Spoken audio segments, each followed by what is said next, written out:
Hello, welcome to Starting Points, where one thing leads to another.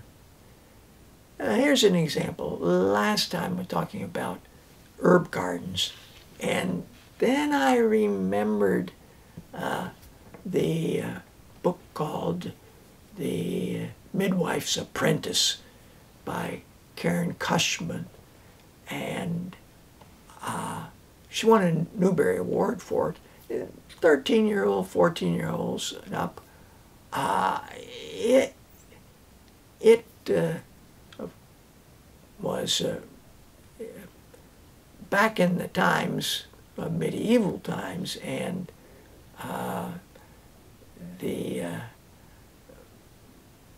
herbs were the medicines of the day, and for midwives as well as for anybody else. And there's a quote from the book I want to share with you on page 62.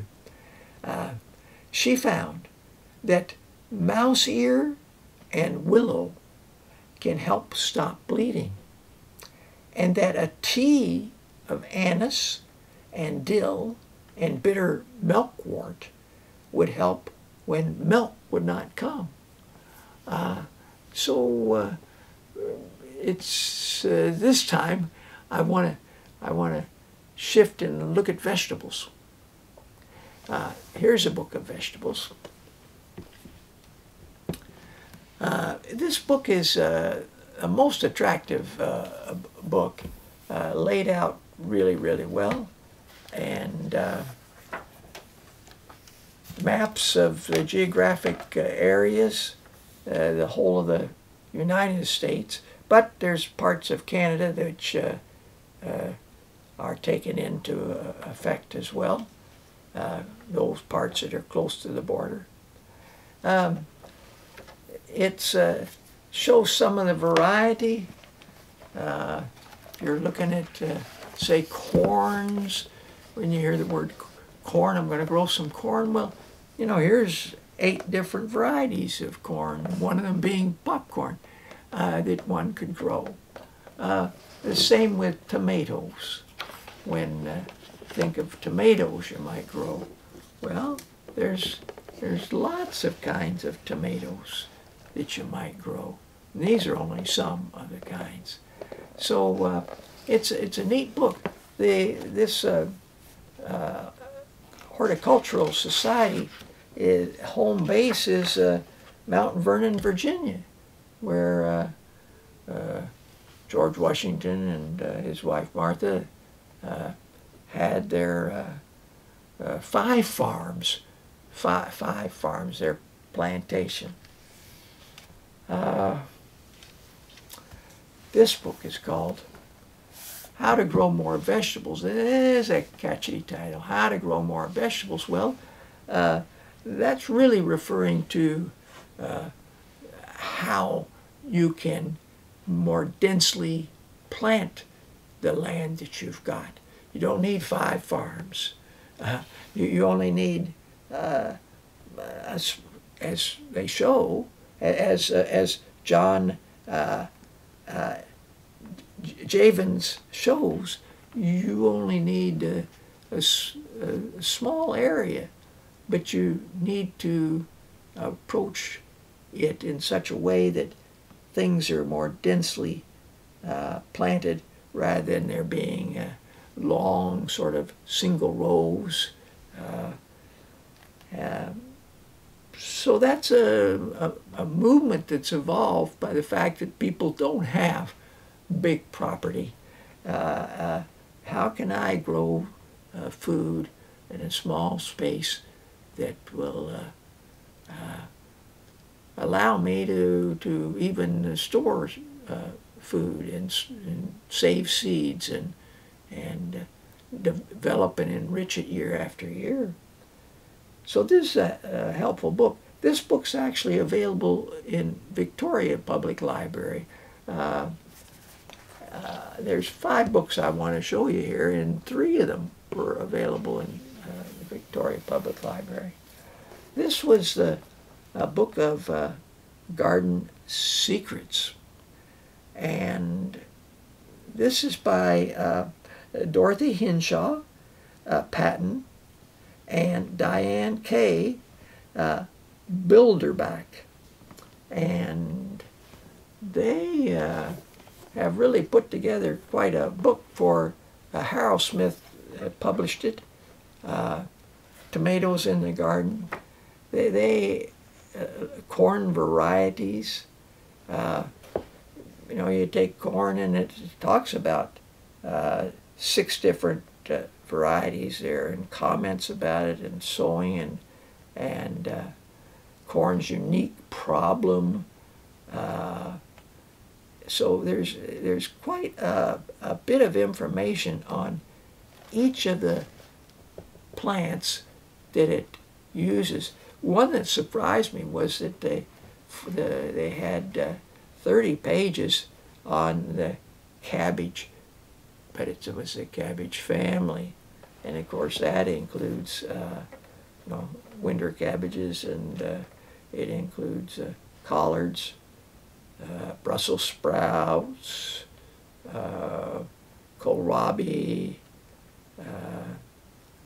cauliflower, so that it's and broccoli.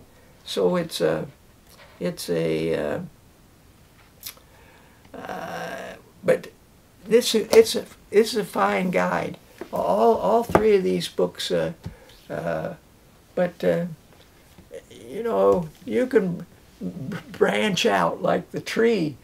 Get started with one book and then explore others if you've got a problem with something, and so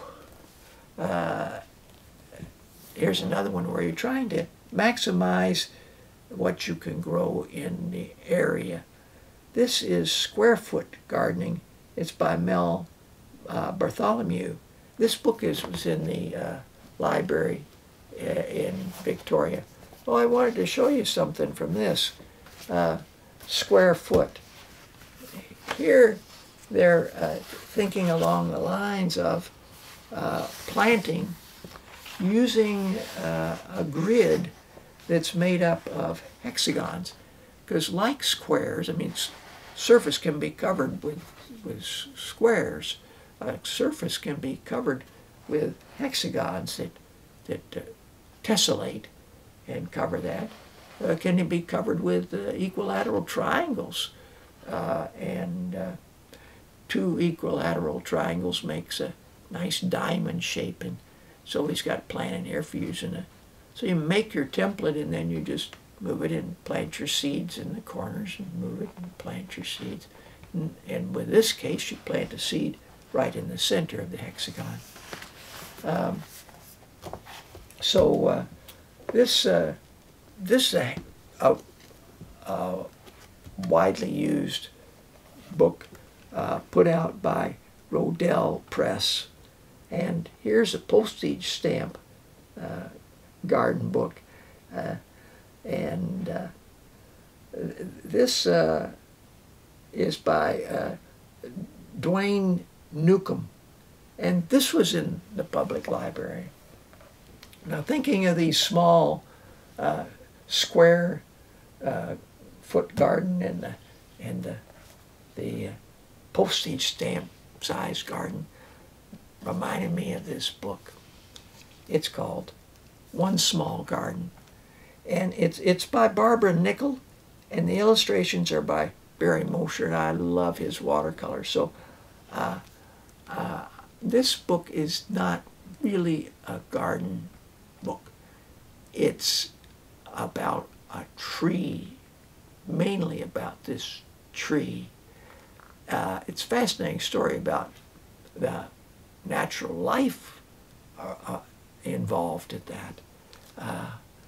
But I was reminded that the 2 of them teamed up and wrote this book, which is not about a garden either, actually, but it's an amazing book. It's called Dippers. It takes place during the Depression times, and Barbara Nickel and Barry Mosher, and that reminded me of this book, which is about a garden, and it's called Westlandia by Paul Fleischman and illustrated by Kevin Hawkes. They've worked together on some other books. This book is an amazing garden fantasy, and this is an amazing fantasy that I thought I should mention for young people would enjoy. Well, thanks for joining me. Until next time, bye for now.